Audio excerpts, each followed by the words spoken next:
Ciao, Papa. Sorry, everyone. The Pope keeps calling me.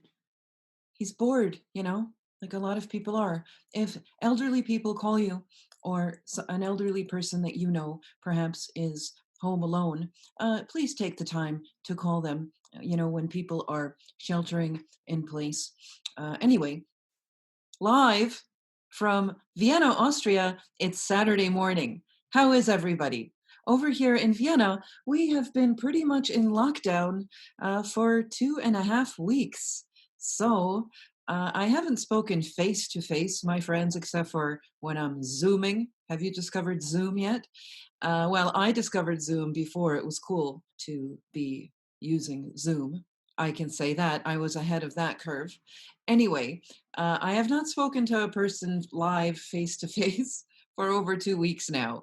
So it's different, but I'm okay. And I'm glad to reconnect with you, lovely people, today. I hope all of you are well. I hope you are washing your hands for 30 seconds.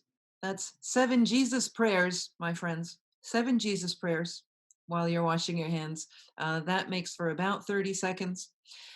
I hope you're airing the place out. When I go out for my power walk once a day, we are allowed to do that as long as you keep moving. They don't want you lounging about, in the park areas, but you can go for a jog or for a walk. Anyway, for about an hour and a half, it takes me about an hour and 20 minutes.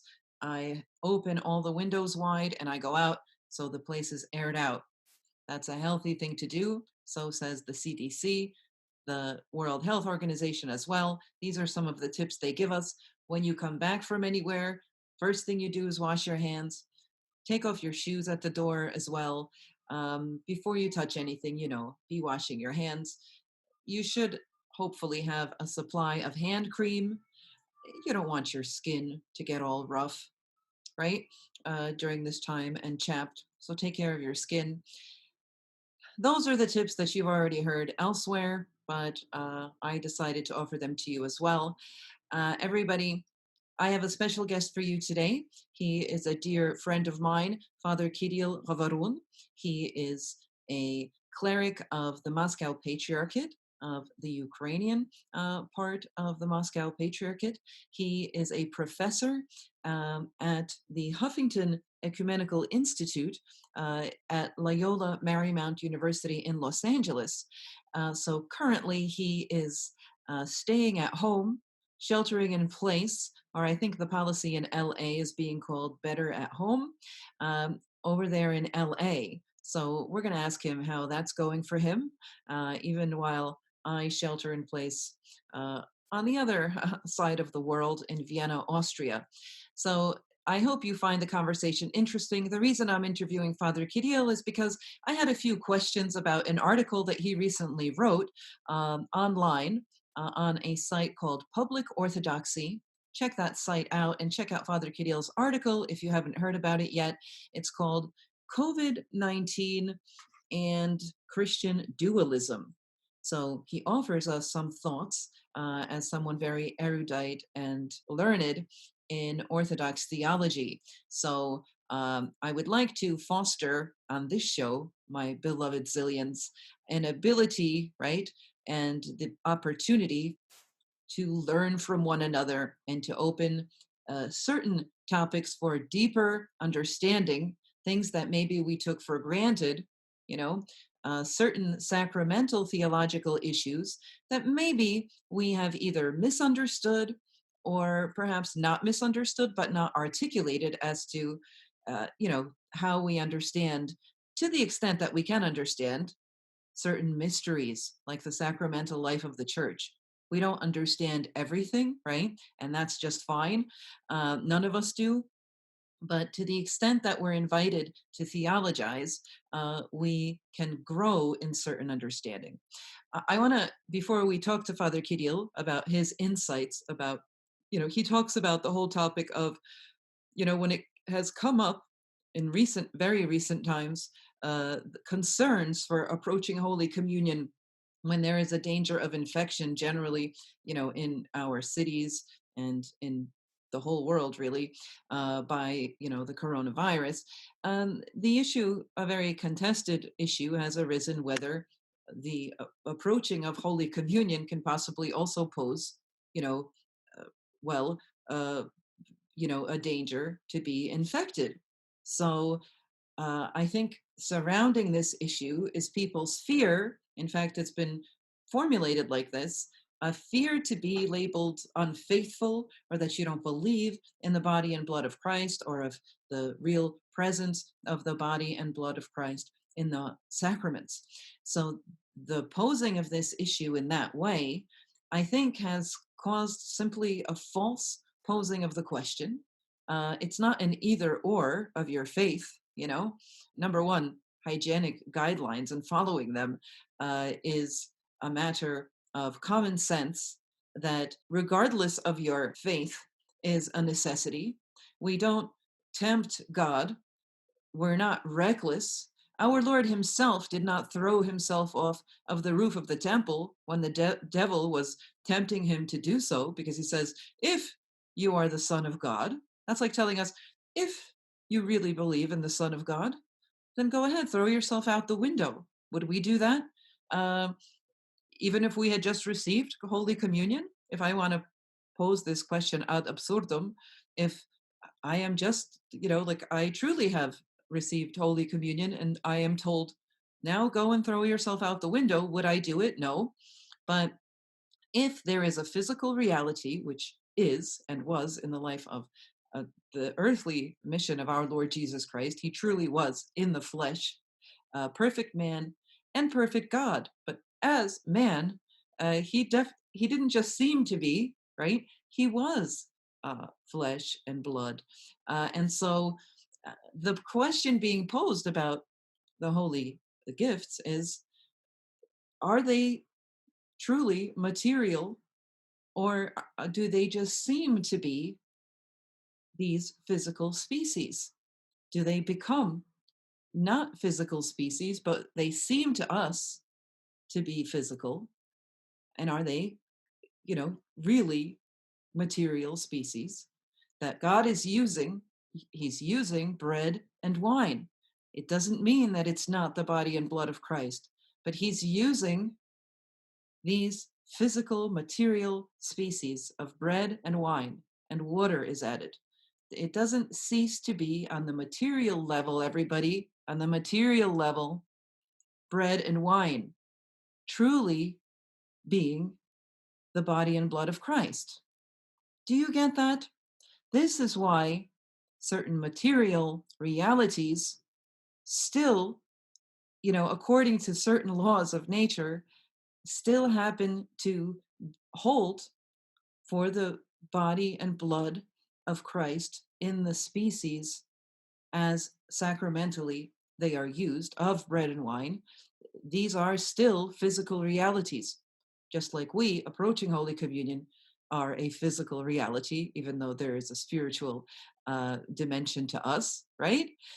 And there is faith that is the assurance not of things that we see, but of things unseen, as the author of Hebrews says, right? The author of Hebrews tells us that faith is the assurance of things not seen.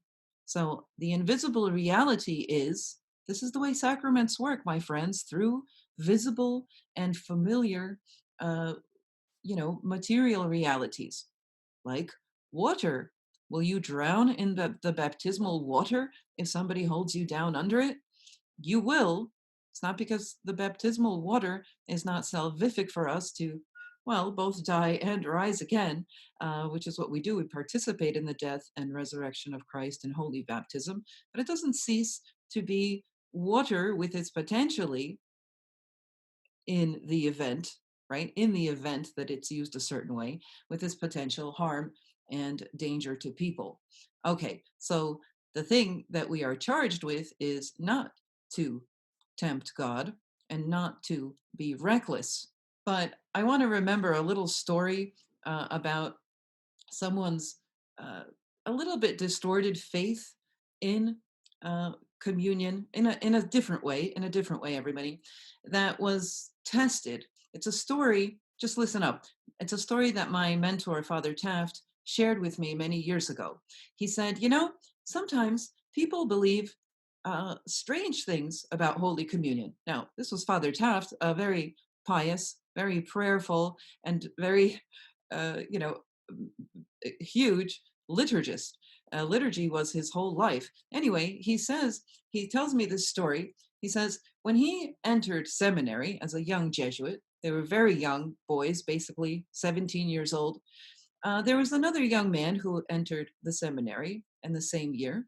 And this young man became very disturbed and shocked when he heard somehow he had never realized that in the Catholic Mass, because at that point Taft was, doing the Roman rite and was Roman Catholic without being Byzantine rite, as he later became. Anyway, so this seminarian hears for the first time somehow he went through 17 years of his life not knowing that the host, in the Latin Mass, that it was actually some prepared somewhere and brought to the church, having been baked somewhere, and then it was brought and so forth and used in the mass. He thought that it simply appeared on the paten during the mass.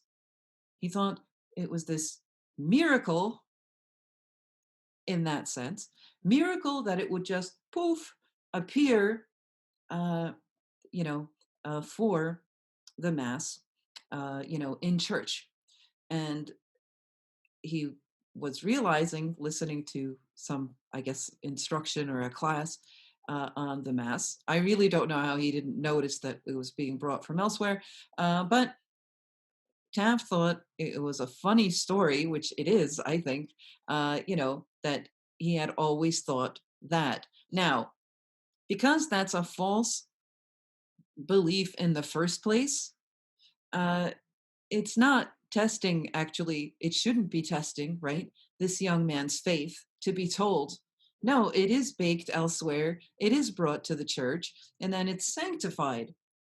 But imagine this, that if you're believing something about the bread and wine that is uh, transfigured into the body and blood of Christ, sacramentally, my friends, if you're believing that somehow it turns into this not material or super material, um, uh, you know, thing, uh, I think it's unnecessary to feel that your faith is being tested.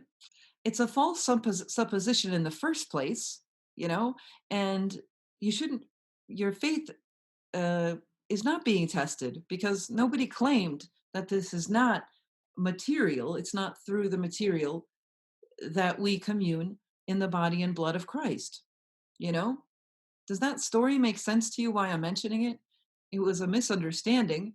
And now the church isn't lying that this is the body and blood of Christ. Of course not. It is the body and blood of Christ. But the whole radical part of Christianity is that God truly becomes flesh and he truly willed it for the church to work, right?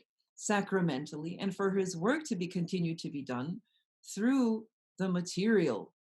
All right. This is why the body and blood of Christ uh, left or stored inappropriately, right? The holy gifts can, in certain cases, become covered with mold. And the first time I heard that, I'll admit that, I was quite young, but that was very surprising to me. But it's not counter to the faith of the church that God in his humility willed it to work with the material, to use that which is familiar to us. And he indeed made himself that vulnerable that he could even die. It didn't seem like he suffered and died on the cross. He really did. But the world in which we are left to, make the journey of our salvation is vulnerable, and we are susceptible also as church. We're not these invincible beings. We're not promised that on our cross carrying journey. All right, this is my point. So we'll listen to Father Kirill, and I hope everybody's well. Don't get upset, everybody. All right, we are enduring a certain crisis now, all of us, and this particular topic is something We just want to dedicate some time to and try to come to better understanding. All right. Well, those are just a few words I wanted to share with you. Let's think about it a little bit. In any event, don't get upset. Just go on if this doesn't interest you. I love all you people. And now let's talk to Father Kirill.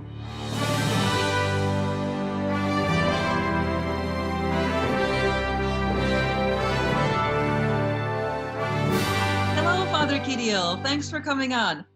Hello, thank you for inviting me, for having me here. Of It's a course. pleasure to see you again. It's my honor, Father Kirill, as always. Listen, we want to talk about your article, but first of all, why don't you tell us how you're doing? I think we all want to know how you're surviving in LA. How strict are I, the rules?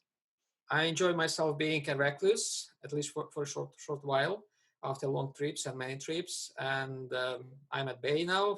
Enjoy it every second of being here. We are not supposed to go out much, even though we can.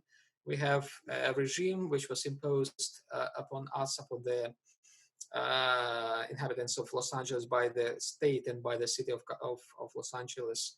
They call it safe at home, meaning that it's better to stay at home, but we still can go outside and people take their walks, their rides, bike rides. So I do sometimes. Otherwise, it's quiet. It's not crowdy. It's pleasant. Weather is good. So it's indeed an opportunity, a time for many opportunities for spiritual, if you want, growth, intellectual reflections, to do, to meet all the deadlines that we sometimes don't meet in submitting articles, writing pieces. So it's actually, I envisage a boom in scholarly publications after this crisis. So the journals, magazines will be, I think, flooded with submissions, Right, texts. right. So yeah, this is the positive side of it. All right. Well, I'm glad you see it that way. So you're enjoying this. I guess for those of us who do live alone, it's life doesn't change all that much. That's true. That's true. I do feel, very bad for those people who, well, maybe don't work intellectually. They're saying that this is very good for those people who work intellectually, that they could do what they do from home. But you do go out, like you said, for bike rides. Yeah, yeah. We have wonderful paths for biking along the ocean, and they're not crowded anymore, and they're really pleasant. I've noticed when I do go for my walk here on the Danube Canal, it's not exactly the ocean, but it's the best I've got. Uh, people, you know, people try to keep their. Avoid each other.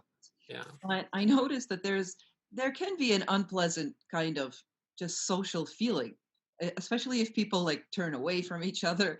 And if it's been noticed, I noticed it, but I heard someone else say it somewhere online that you don't have to like scowl and turn away, even though you keep your distance. Maybe you could smile at people and from a distance, say hello. And I find I've been trying to practice that, and it's a little bit less, you know stressed, the atmosphere with. Oh, that's true. I notice the same when I walk and I see a stranger approaching me. Usually, it's very usual here, even in Los Angeles, to say hello to each other, even the person is a complete stranger. And I caught myself in the feeling and in the thought that yes, I better avoid that person. But then I think that I say to myself, it doesn't mean that I don't have to smile or to say hello, even remotely. And I see the same feelings in that person. So Yeah, we kind of, yes, we try to keep our social distances. At the same time, we try to, sometimes struggling to preserve some humanity, to remain humane in our attitude to each other. So yeah. it's a good exercise in many senses. Sometimes we just forget about those niceties that we need to show to each other, and it's time to revisit them if you want to rethink them. And people, I think, do it well. Yes, yes. I don't see that we're always doing it well, but it's still all very new. But people are, I think, beginning to. There's a certain, I don't know, let's call it the pandemic like etiquette. We could call it the pandemic it. You know, there's going to Yeah, be that's good. Yeah, yeah. Thank you for coining this. This one. I think it's very good. It's very fitting. And yes, the other side of this pandemic on the social relations is there is an increasing violence.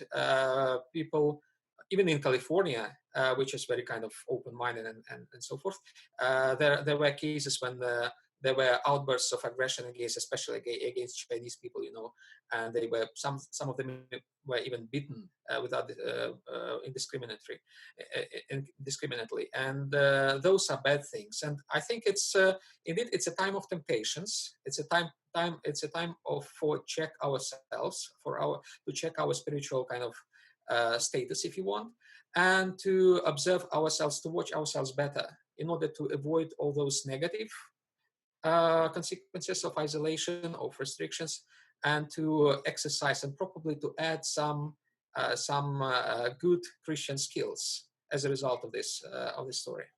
I've learned two things from this that I think God is trying to teach me. Number one, smile at Chinese people. Yeah. And then number two, I see you took that seriously. Number two, don't eat bat.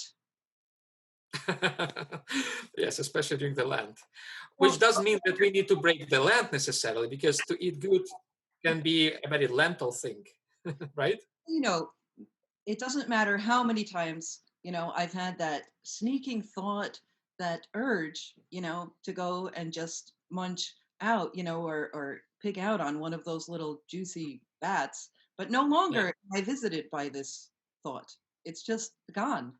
So I feel like uh, we have been liberated from certain dangerous and dark instincts. So let's be grateful for that. I hope you notice, Father Kirill, before we begin, that in solidarity with you and your state, I'm drinking my matcha tea actually from this mug, California Republic. Republic. I really appreciate it.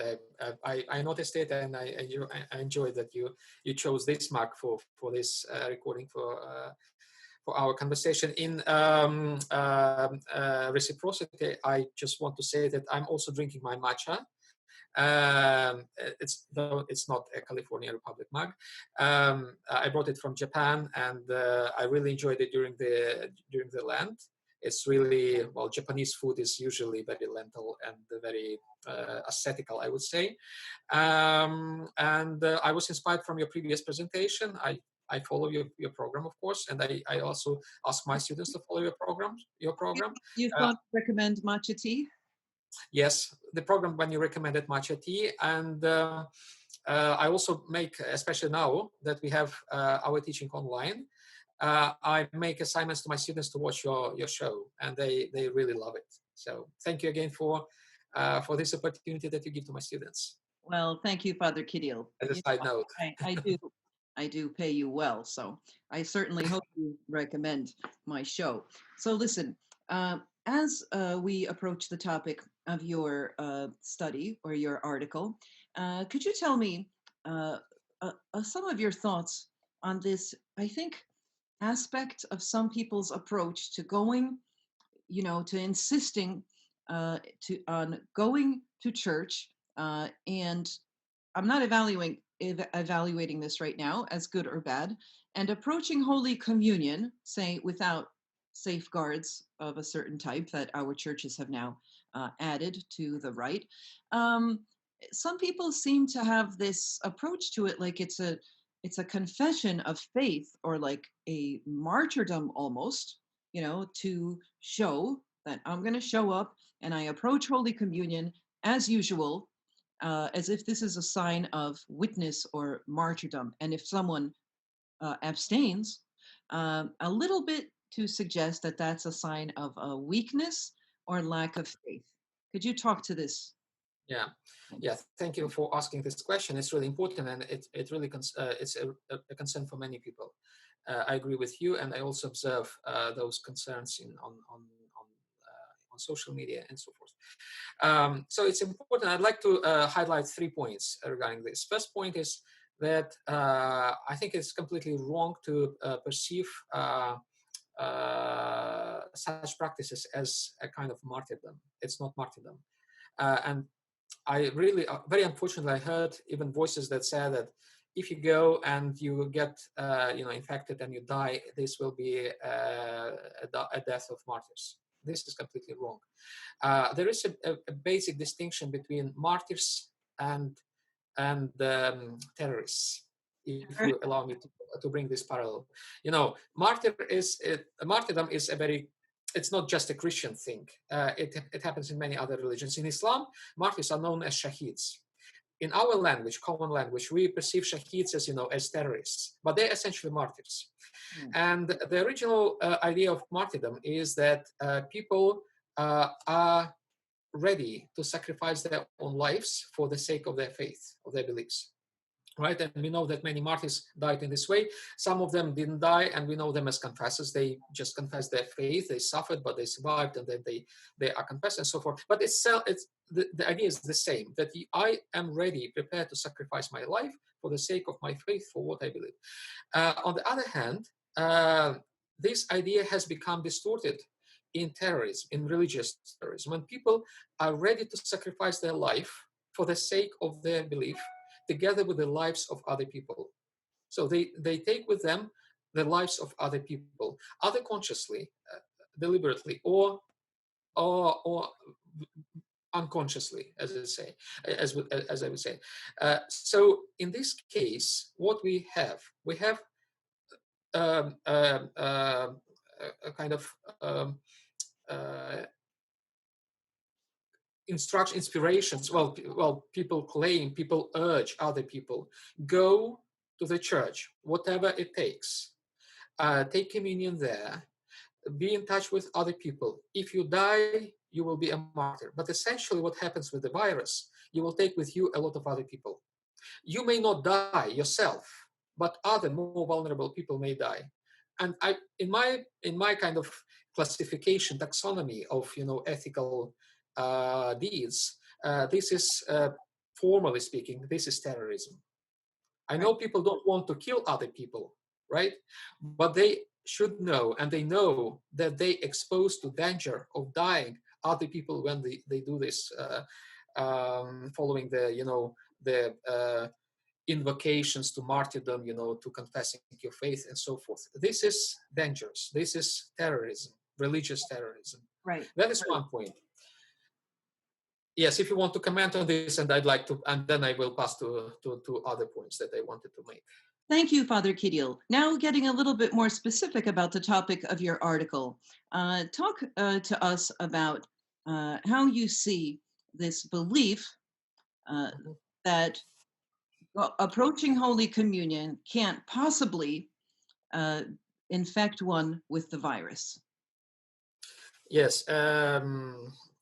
Answering your question, I'd like to come back again to other 2 points that I mentioned in the beginning, because they are related to your question. What kind of faith it is that people are ready to sacrifice themselves, and what kind of faith brings them to the church. Well, first, it is a belief in the reality of the body and blood of Christ, and I think this is the bottom line of everyone. We do believe, all of us, that this is the true body and true blood of Christ, which we partake of during the Eucharist, and we must do this as Christians. This is essential. This is the bread and blood of life, the bread of life that we participate. It is essential for our spiritual growth, for our salvation, for our deification. All the purposes of the Christian life can be achieved only through the Eucharist. It's a condition sine qua non, no doubt about this, right? Then some nuances come up regarding this, and I would speculate probably about some of the motives that bring people additionally to the common denominator that I mentioned. For some people, church is a very special place. In which sense? In a sense that I mentioned in my article, which was upheld by dualists. Those are people, they flourished in the early Christian centuries, and they believe that there are special places on earth where you have special access to salvation. Actually, they believe that that is the only place where you have an access to salvation. I studied in detail a movement which flourished from the second century and continued for several centuries. It's called Montanism. It flourished in Asia Minor. They had their center in what is now Turkey. It's a province called Uşak. It's really in the middle of nowhere. Nowhere, even tourists don't go there. I went there though, and I was probably the only tourist there. And I found actually the place where which Montanis believed to be, the heavenly Jerusalem, a special place where they thought if you go there, your salvation is secured. So was it very special? It was actually it was nothing. It was just a hill, mountains, deserted completely. Even the taxi drivers that brought me there, they didn't know about this place. I learned about this place from the scholarly books. They discovered this from the scholars who discovered it. So essentially, it's not no access to it, no roads, nothing. It's really wilderness. It's wild. And Montanis believed that this is a unique place in the world. If you go there, you get saved whatever it takes. If you step outside, you perish, you die spiritually. And you don't see the difference between that place and another place, just another mountain, the mountain next to that one, where they believe that if you go there and stay at that mountain, you will die. If you stay at this mountain, you will be saved. This is a dualistic kind of approach to the space. And I believe that some Christians have this idea that the church is the only place where you go and you get saved. If you are cut off from the church, even for a couple of weeks, they consider it as a spiritual threat, or a conspiracy theory that Masons or whatever want to detach Christians from their churches and to make them dying spiritually, make them perishing. I believe this is one point, one thing that I would like to underline. The churches are important. We have to go to the church, right? They are places for our meetings, for our gatherings. But as such, they are not. Yeah. Oh, can I speak to that point? I don't Yes, want. please. I want to hear more from you, but I want to interject something. So you are identifying this as this kind of attachment to a certain space, like a sacred space. You're not saying that it has to do with the actual uh, getting something, physical. Yes, for some people, it's about the space. It's not only about the Eucharist. It's You also about the churches. I really don't notice that it's about the church space because people do not, by and large, the overwhelming majority only comes to one service, and that is when communion is being distributed, whether it's the pre sanctified, which is much less Yeah. frequent, so to say, or the divine liturgy. But to matins, to vespers, I don't think it's news to anyone that these services are almost completely non existent, except with maybe one exception, and only because you're getting something like on Palm Sunday when they'll come to the part where they. Yes. Then in this case, what prevents people from receiving communion at homes? That is my third point that I wanted to make. That we are accustomed to take our communion in a church, right? And we go to the church, which is nowadays a public space. That's why the churches are closed down, because they are public spaces, just like other public spaces, right? And we are accustomed to go to a church as a public space, and this is a relatively new thing. Well, it is a thing that has been established since the 4th century. For us, for Eastern Orthodox Christians, it's a new thing because we still have memories, institutional memories or confessional memories, if you want, from the early centuries as well. So it's a new thing. Before that, the situation was different, the practice was different. And you, as a liturgical scholar, of course, know about this, that originally the original communities met at homes. And it's another experience of mine that I would like to share. There is an example of such a community which was discovered in the beginning of the 20th century. in Dura Europos, in what is now Syria. It's the eastern part of Syria on the banks of Euphrates River, and this was a community that existed before the city of Dura Europos, which was kind of half Parthian, half Roman, was destroyed in the middle of the third century, and they destroyed this city in the same way as in the way that they actually preserved the structure of the city. They just put earth on top of it, and it was buried under the layer of earth. So the buildings essentially survived, and they included a Jewish synagogue, Mithraeum, the temple of Mithras, and a Christian church. So the Christian church was essentially a household.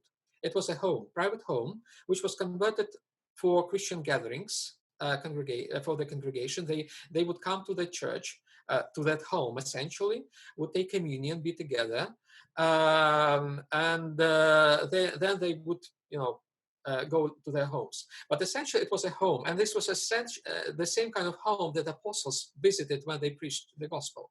Because we know from the scripture that apostles first visited households, big families, and they preached there. Then those families converted, and they constituted the core of the original of the first communities in many cases. So it brings us now to this idea that we do not necessarily need to meet at homes. In churches, we could meet at homes, and this will be a kind of it's permissible. It doesn't mean that we have to switch altogether, to a completely different way of doing liturgy, at our homes. But it means that in our past, in our anamnesis, the Christian anamnesis, we had a practice of celebrating liturgies, of praying together at homes, something that we are forced to do now. Therefore, nothing prevents us now from having our services at our homes. What prevents us from inviting a priest or a bishop or a patriarch, why not, to our family to celebrate the liturgy and to take communion, not in the church, but at our homes? Of course, we need to be conscious. It doesn't eliminate the risk of contamination completely, but it reduces the risk of contamination, right? And it also we also need to be conscious not to invite older priests, are vulnerable, but maybe younger priests who would do the same. So that is my point, that Younger, we could have younger patriarchs. or younger patriarchs. Yes, true. Maybe that's why we have to have younger patriarchs. We had, in early modernity, they had even patriarchs in their 30s, early 30s, like Patriarch Dositheos of Jerusalem. He was really almost, a teenager when he was elected a patriarch. But it's a different story. My point is that sometimes people are attached to the practices, to the common practices, and they're upset to change those practices, not because of the liturgy per se, not because of the Eucharist per se, but because of other reasons that I mentioned, like the attachment to a place, as the church as a place, or to the attachment to the church as a public to the church as a public place. And this story with the virus gives us a lot of food for thinking or rethinking about our practices, liturgical first, and second, about the domains of our ecclesiological thinking. It's Yes. an opportunity I want for to us to steer come you. back. Yeah, I want to steer you now yeah, to talk about what the essential shift is here. The essential shift that you're making in your thinking of the way the church comes together, right? I think that you're trying a little bit, I don't want to be leading the witness here, but that there is a focus on the community. The community is sort of the gathering exactly. place, Yeah, you get it. Yeah, the focal point, and yeah, then the minister of the community is one who it's not we're not going to be hosted by him, right? He's actually exactly. coming and serving in that community, right? That's a very good point. Thank you for making this observation, which is absolutely correct. You caught what I wanted to say.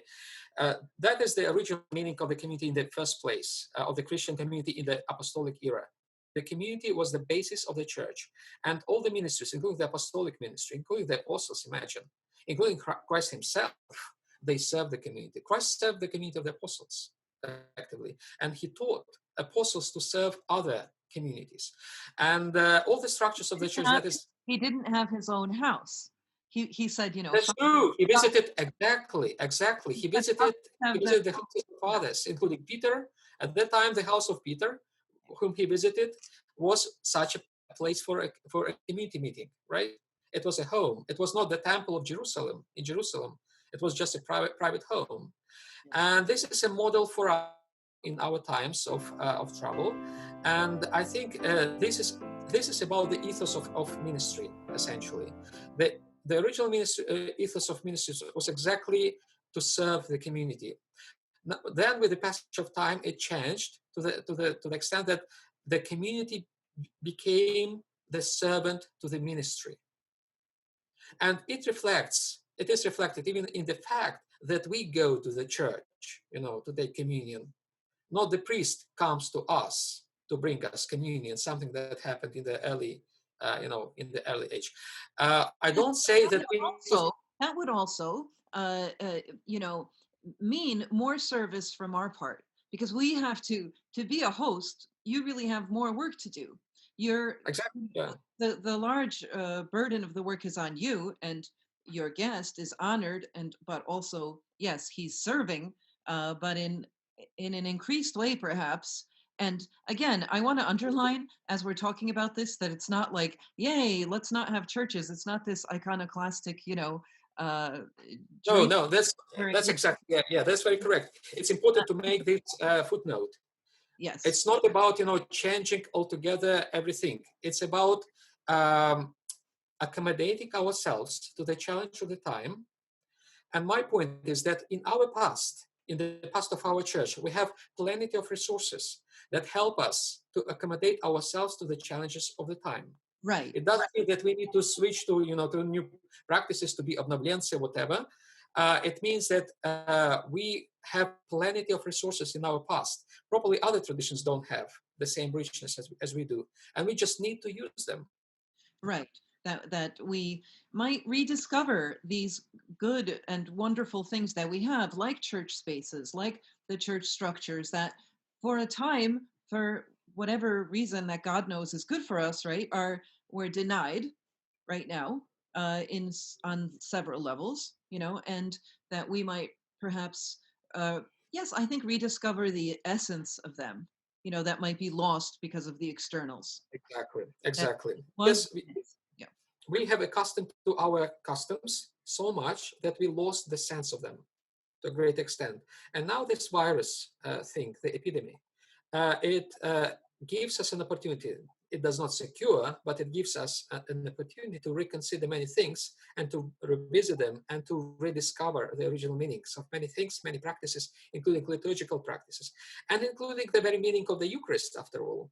Coming let's back to your question, to your original question, why people come, what kind of expectations do they have when they come to the church to take Eucharist?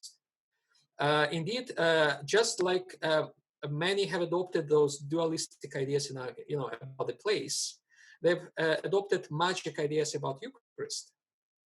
And I think it is really a layer above the original meaning of Eucharist, which is a lion to the Eucharist per se.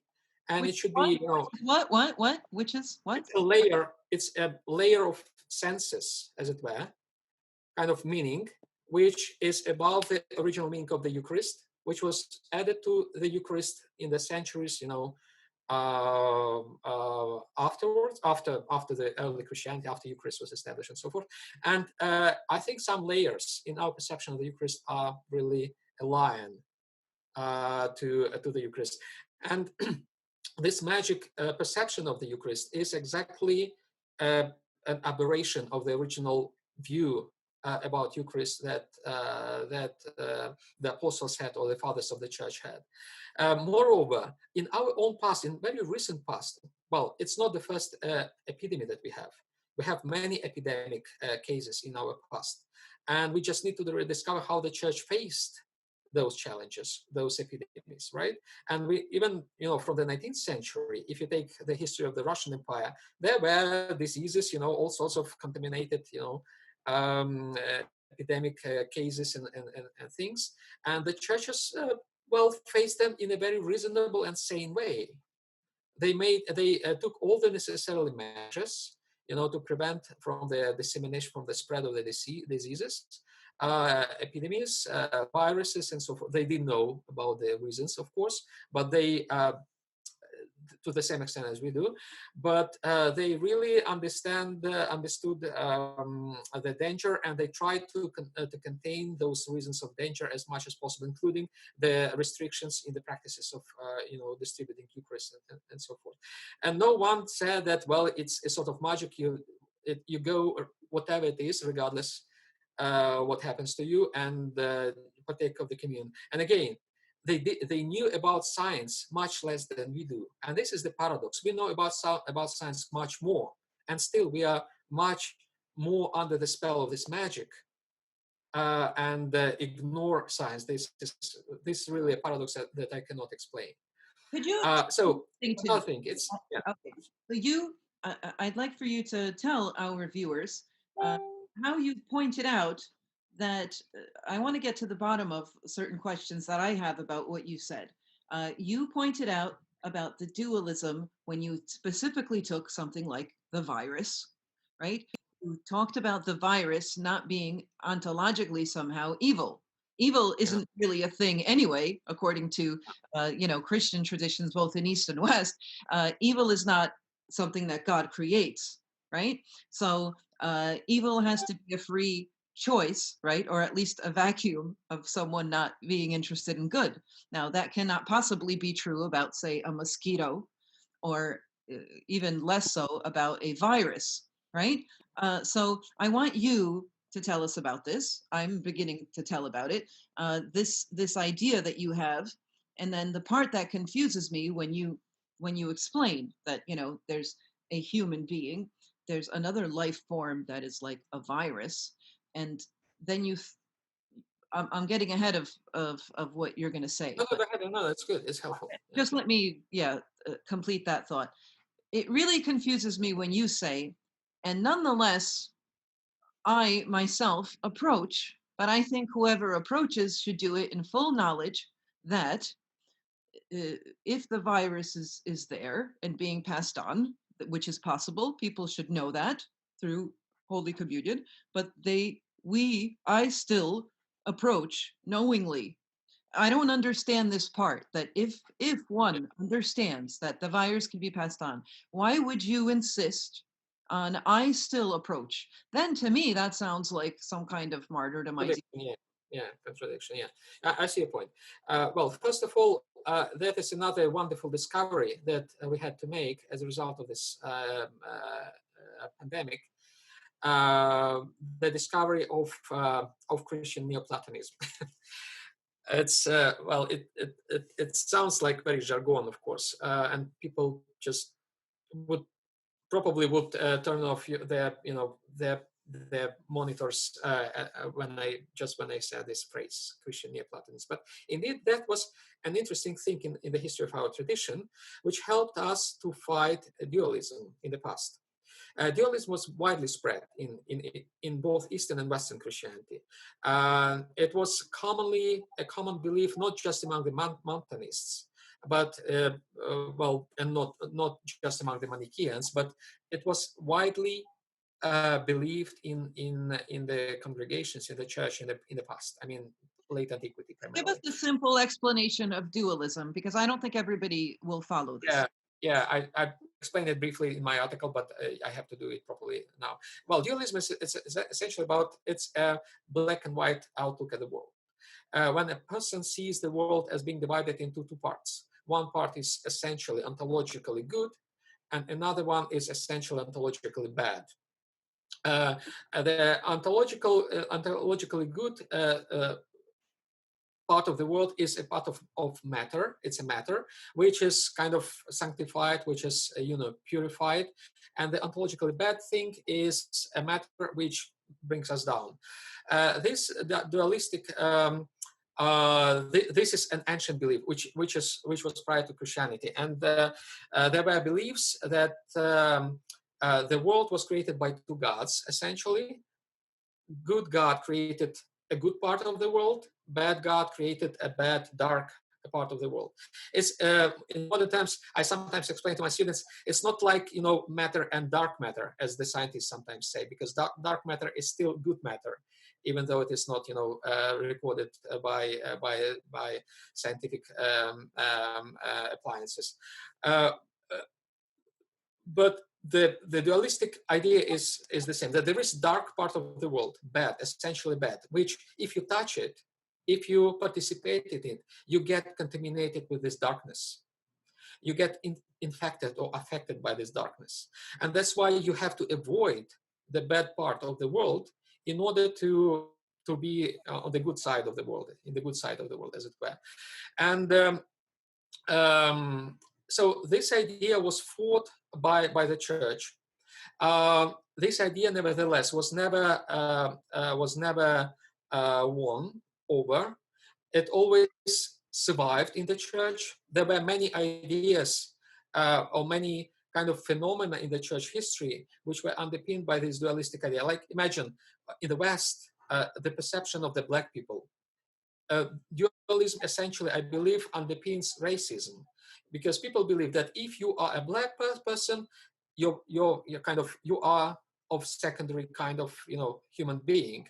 Or this was the idea that underpinned in the antiquity and then underpinned the gender inequality, because people believe that if you are a woman, you are of inferior nature. Your nature is different, and this nature is badly affected by sin, by evil. Therefore, I have to abstain from women.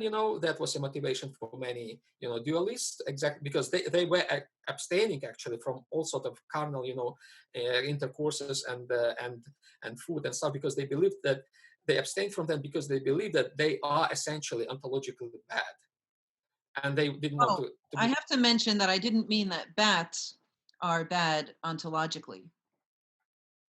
Right. Yes. No, They that's are a good point. black, they're black, but I didn't mean that in a racist way either. Okay, go Yeah, on. yeah. I had to. Well, that's my point. That dualism took different forms in the history of Christianity, and usually those forms were bad. Can I just underline in what you're saying, Professor? I want to underline for the viewers that the main crux of what Father Kirill is saying, I'm sorry that I'm translating, it's not a translation, uh, is that evil in that picture is not so much, it's not the fact that it's contaminating, it's that it's divinized, that it's on an equal footing with the good. The divinization in paganism, right? The dualism that results from seeing Yeah, evil as a thing, as essential, makes it also divine because it's a first cause. Like it's not just the absence you can of, put it in this way. You can put it in this way. Yeah, and essentially, because this. I think that in our form of piety, particularly in the home countries, but there's a strong sense of demonology, and it seems like all of church life is about the negative aspect of protecting, warding off. The Yeah, holy water thing. A communion exactly, is really just like a stronger form of holy water because it's exactly, also the function is to be that protection. But exactly, the positive aspect, because I do agree that we need a certain distancing, we need Lent, we need, you know what I'm saying, we need the kind of negative kind of warding off. But when all of our faith is that and there's none of the positive of growing and nourishing and developing, you know what I'm saying, like yeah, the actual the positives growth, um, yeah. then it becomes lopsided, and instead of having any growth ever, there's just this defense, like all of our piety is a defense mechanism, you know? That's true. You get it very well, and I completely agree with you. And that is the side effect of dualism again. And the dualism was condemned by our church when the church condemned those who abstain from marriage, for instance, or abstain from food, certain foods, because they despise them. one has not to despise things from which he or she abstains, but should abstain because of the ascetical practices for self-restriction. It's almost a stoic idea, essentially, and The Council and of dualism. Gangra. Yeah, Gangra. Exactly, Yeah, exactly. And my point in the article is that exactly the same dualism sometimes affects our perception of this virus and affects our perception of the Eucharist versus vis-a-vis virus. Because people believe that because virus causes bad to our health, can kill us, it is something like an essential evil, right? And the essential ontological evil cannot be passed through the Eucharist. That is the point. And that's why people believe that if they participate in the Eucharist, they cannot be affected by the virus. And the answer to this question is provided by the Christian Neoplatonism. The old versions, editions of dualism in the past that I mentioned, they were contested by Christian Neoplatonism. The main point of the Christian Neoplatonism, among them, the most important figures were people like St. Dionysius the Areopagite, Augustine in the West, people like Maximus the Confessor, people like John of Damascus, so really the authoritative fathers of the church. And they were the followers of this line. And their point was exactly, that's why in my article I quote Maximus, because he is quite kind of, and Dionysius, because they're crucial for this perception. And their point was that essentially the dualistic outlook is wrong because it presupposes that some parts of the created world are ontologically, essentially, physically bad, evil. It means that God, of course, the Christian dualists, they believe that there is one God, unlike non-Christian dualists who believe that there were two gods, right? Christian dualists believe that there is one God, but they imply that this bad part of the world has been created by God himself. Or they imply that bits and pieces of the world, which became evil, they were kind of recreated by devil, by demons.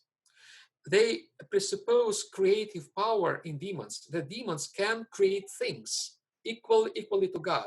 And this is a blasphemous thing, blasphemous idea from the perspective of the Christian Neoplatonism. And this is exactly what I mean by saying that this is a dualistic perception of the virus. If we believe that virus is an evil thing, which has been, distorted by sin, or a result of the distortion by sin, or demons, or or humans, and not a thing just like other parts of the created world, we presuppose that evil has power to create something essential, ontological, like virus. And this is a wrong idea. This diminishes the creative power of God.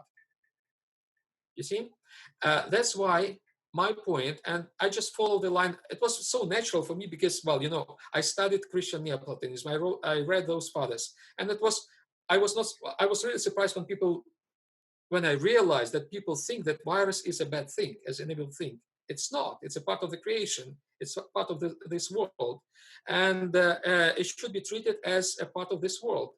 And in our everyday life, other viruses, there are many viruses, not just this coronavirus. They don't affect us, or sometimes they even can do good things to us, right, to our body. They are an intrinsic part of our existence. Could you mention the penicillin that is in like? Well, penicillin is not exactly a virus; it's a microbe. It's a No, different kind of no, life. it's a life form. But yes, it's a life form, just like virus, exactly. And that's We exactly didn't, what I. we didn't always know. I'll be right back. We didn't always know that, right? No, we didn't. We didn't. So, can we talk about? Okay, can we talk about the following aspect? When we're faced with harmful, say, let's at least say that there are life forms that, in certain combinations with us, like the coronavirus, if we're elderly or have pre-existing conditions, can be deadly for us, right? So, uh, here's what I want to ask. Well, just as many other things can be deadly for us if we overeat something good, I know right? I'm going to lose my thought. Listen, Go so ahead. what? Sorry. There's another aspect to this. Let's leave alone or set aside the fact that there are things that are potentially harmful to us. I completely agree that they're not. per se evil, right? These life forms. Say a shark. A shark is a wonderful, amazing creature, Creature. right? I just don't want to go swimming with sharks. No, I swam with sharks. I swam. I did. You- well, see, you have powers that we don't know about because you're an Orthodox priest. So nobody's surprised about that. Uh, so, uh, but sometimes it's hard to tell where's the priest, where's the shark. This Exactly. We are like buddies. We were like buddies with the shark. makes Yeah. sense. No, but what fascinates me that I think is there's an element to this of just in a very simple way, I'll say it, escaping responsibility. Because there are elements like sharks, like the coronavirus, that call us to responsible action, to, not be reckless, right? But instead of taking responsibility, we say, there's the magic Exactly. thing Yeah. that will protect us without us putting any work into it. Just why don't you bless me with holy water and then I will go off and do whatever. Yeah. To rescind responsibility seems to me like a big topic here because the infantilization of, I think, Right. Orthodox Well, piety. well And said. Yeah. tell me, tell me how many or which prayer rule I should have. Tell me exactly how I should fast. Tell Yeah. me, certain things that really a responsible adult can only really decide with the full knowledge of their capacities, of their family situation, of their physical abilities. With this coronavirus thing, it's like, look, adults, you now, here are the guidelines. You have to take responsible action, but no, we have an easier way, that we're gonna control also this Yeah. magic. And I think there's Right. a role that's sometimes played. I don't want to antagonize anybody. I really don't. But I think that when the priest, because priests do have their ministry, but it's not the distribution of this, like of that they have in their power, uh, the holy gifts, the only thing that can protect people, you know, rather than their responsible actions as well, right? And then a situation evolves, I think, that can sometimes be, it's very subtle, and I'm not saying, oh, our priests are evil. I'm saying that there can be a systemic tendency for it to be this way, that the priests are in the possession of this only thing that can save you, in this situation. And in light of the fact that for most of history, the church has created, it's true, the church as an administrative structure has created enormous obstacles to receiving Holy Communion. There are a Yeah. lot more things, that can bar you from Holy Communion, Yeah. from not reading enough of the canons that are required before it, from not fasting enough before it, from having sex with the wrong person or people, from a lot of things, or being divorced, or in certain situations. Uh, uh, to say today that it's such a concern for us, I know I'm turning this a little bit. I don't want to turn away from your topic. I'm trying to stick with the topic of, Keep us on the track. Don't worry. it's a little bit of a different track. We can cut that No, out. I'm, that's I'm, fine. No, I, no, no. but I do want to stick with this. I think that all of that stuff that you have worked on and explained to us leads to, really, it's magic is always seeking the easy way. It's saying, oh, Very well said. I have an unrequited love, right? So I'm going to go and get some, whatever they're called, like the magic, I think like it's an aphrodisiac or something, to get the guy or the gal to fall in love with me. We have these stories in the lives of the saints, like Cyprian and Yeah. Justina, Yeah. Yeah. Yeah. So if I have any challenge in life, give me the magic formula, rather than taking responsible action and working for something. Or anyway, I've said enough, but I think that is Yeah. definitely a consequence, a I very think practical consequence. this is at the core. This is at the core of the problem. I think, and you hit the core, and I really appreciate it. And I think that is the danger of magic. The magic is dangerous not because it is, it deals with demons and invokes demons and stuff. It is a bad thing about magic. It is dangerous indeed, yes. But there is another thing which is really, really bad about magic, because it's exactly it happens, or a person practices magic when he or she wants to get rid of his or her own responsibility, to uh, to uh, to leave to lift up the, or how to say it better, to essentially to denounce his or her own freedom, and to ask other forces, including even God, to replace my freedom with something else. This is about magic. It does mean that we need to seek the assistance of God. We need to pray to God. Essentially, the Christian life is about synergy. It's about putting together the human effort with the effort of God.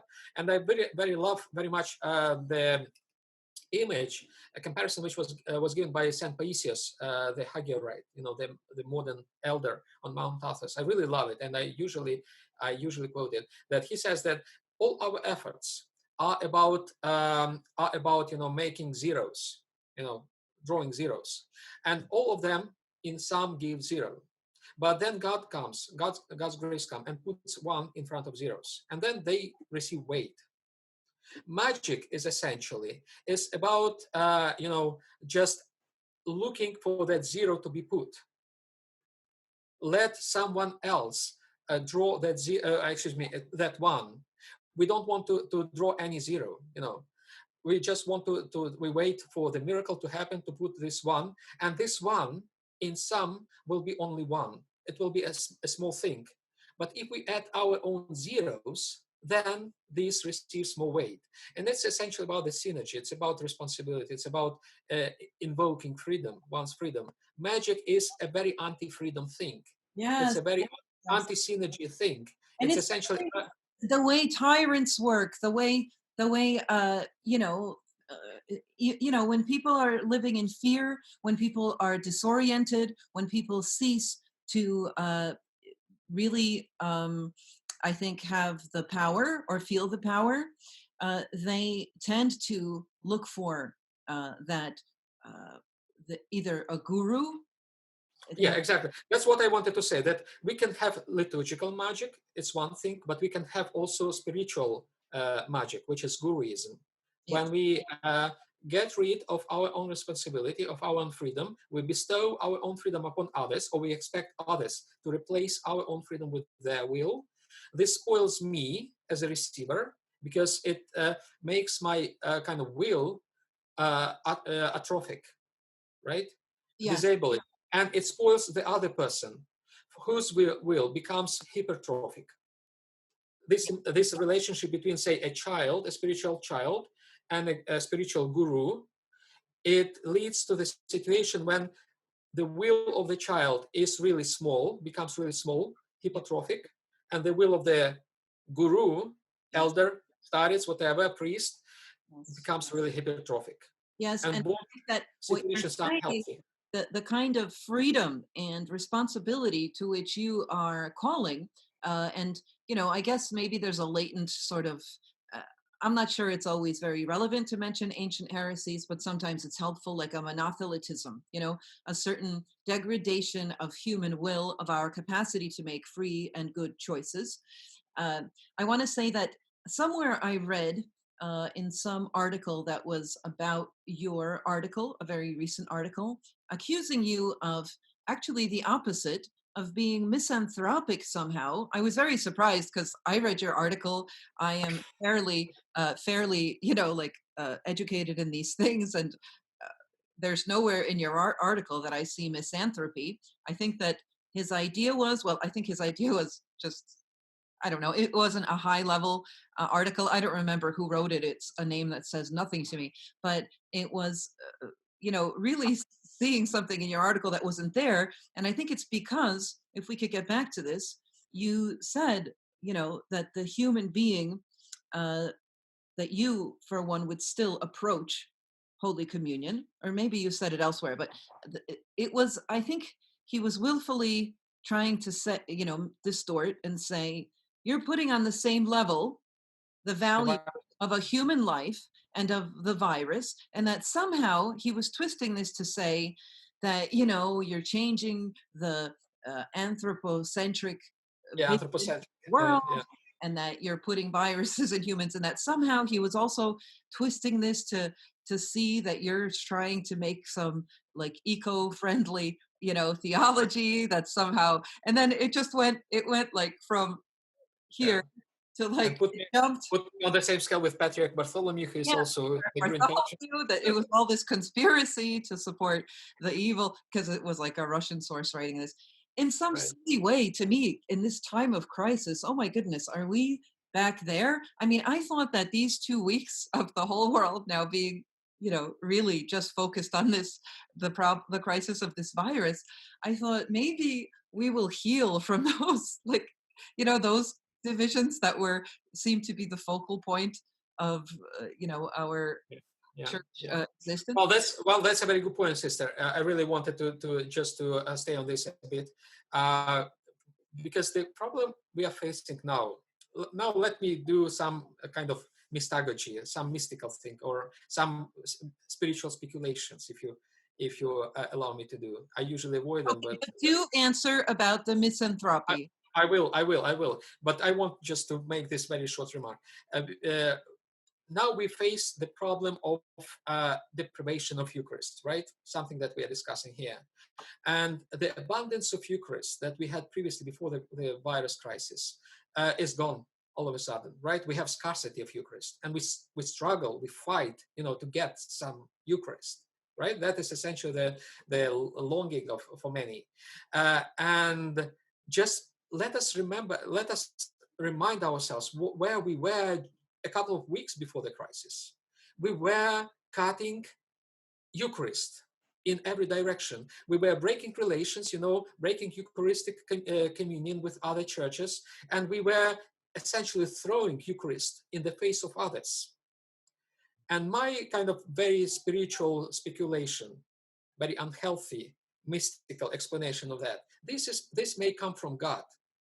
Because when we decide first to cut communion, to break communion, God showed us now, look, what can you do without communion?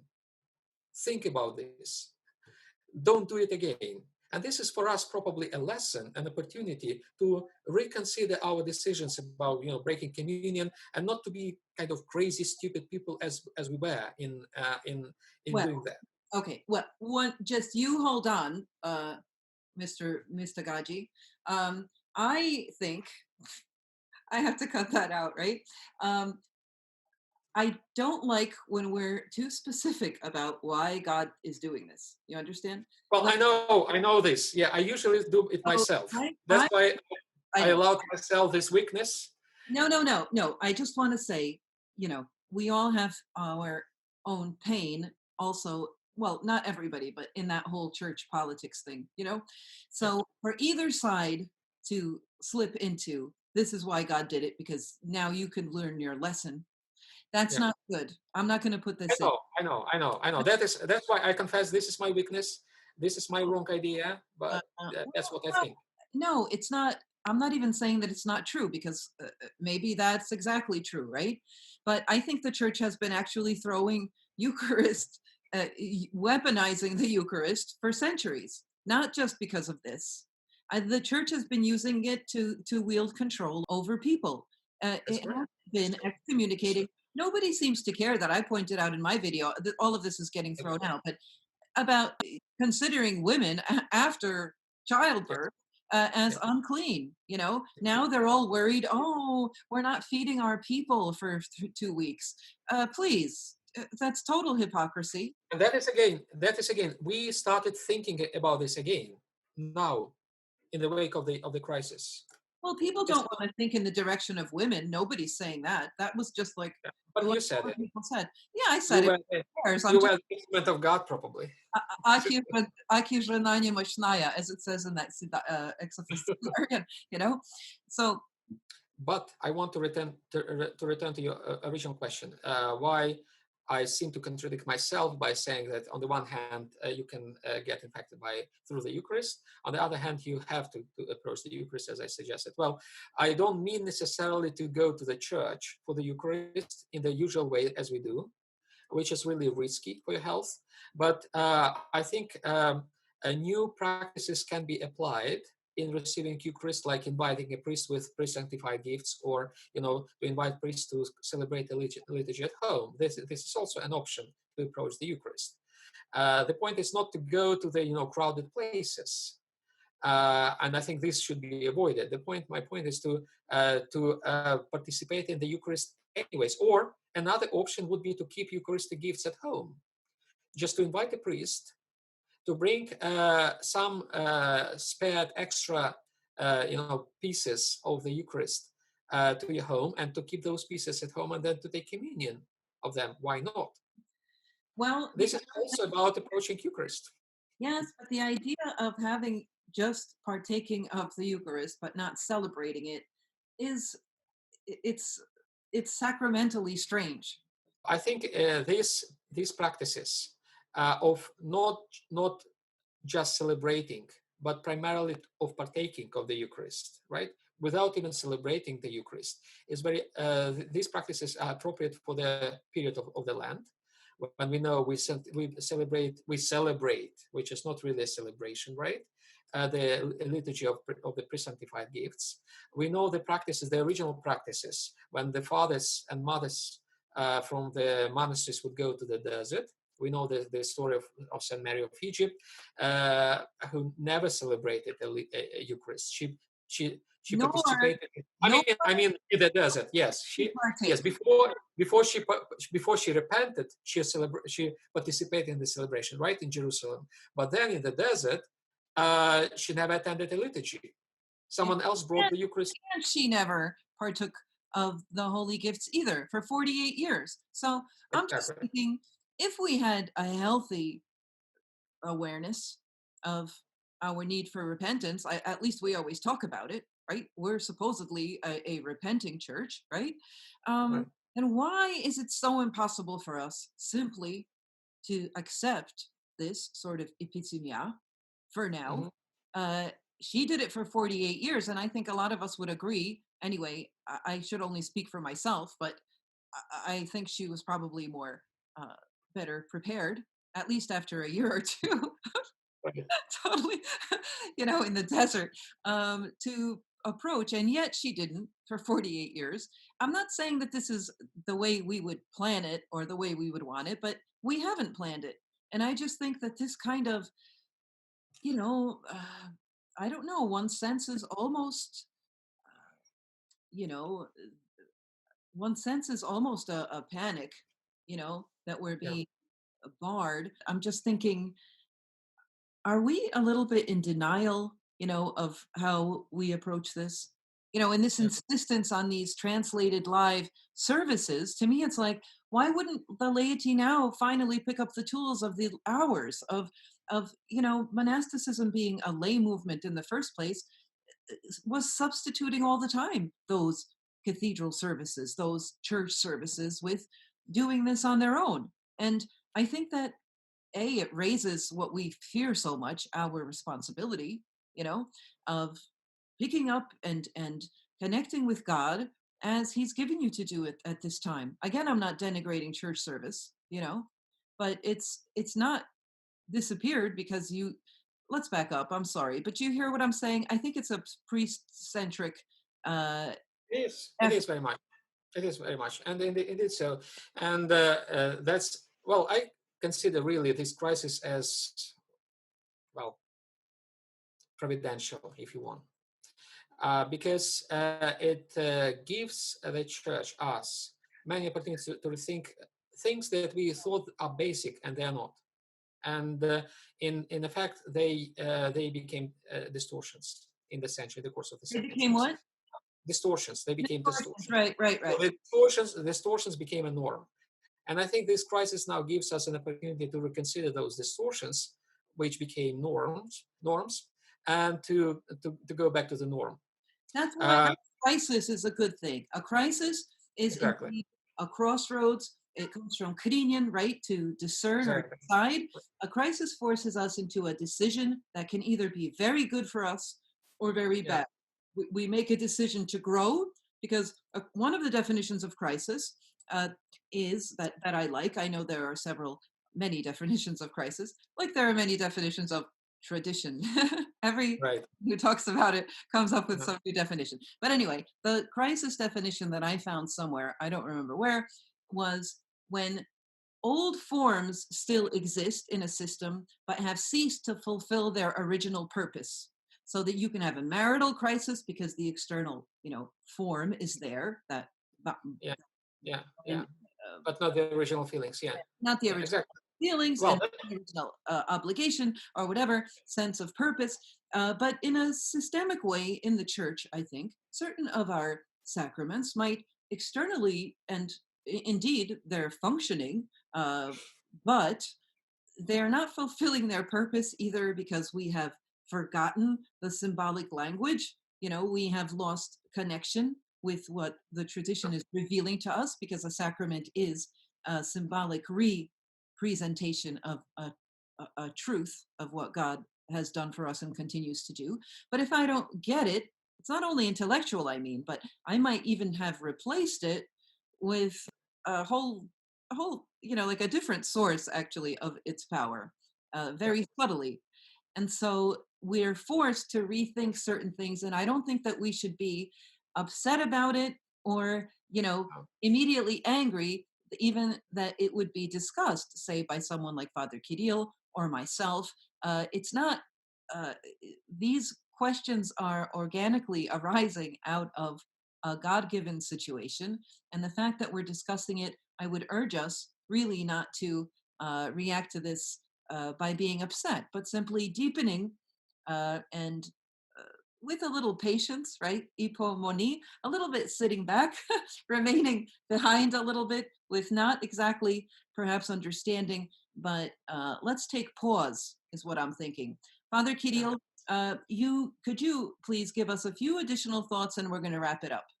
I I think. think it's a good way to conclude our conversation. What you've said, and I really appreciate your points, and I agree with you that this is an opportunity to consider things that seem to be established, but they've distorted the original meaning of many things in our church, including liturgical kind of forms, including ministerial forms and so forth. And this we need to take. This is really kind of Lenten thing, right?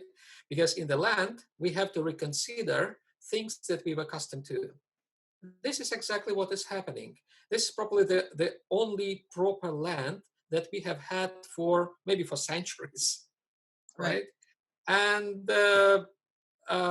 let us not waste this opportunity. Let us really think thoroughly and deeply about what is happening, and think about this from the Christian perspective.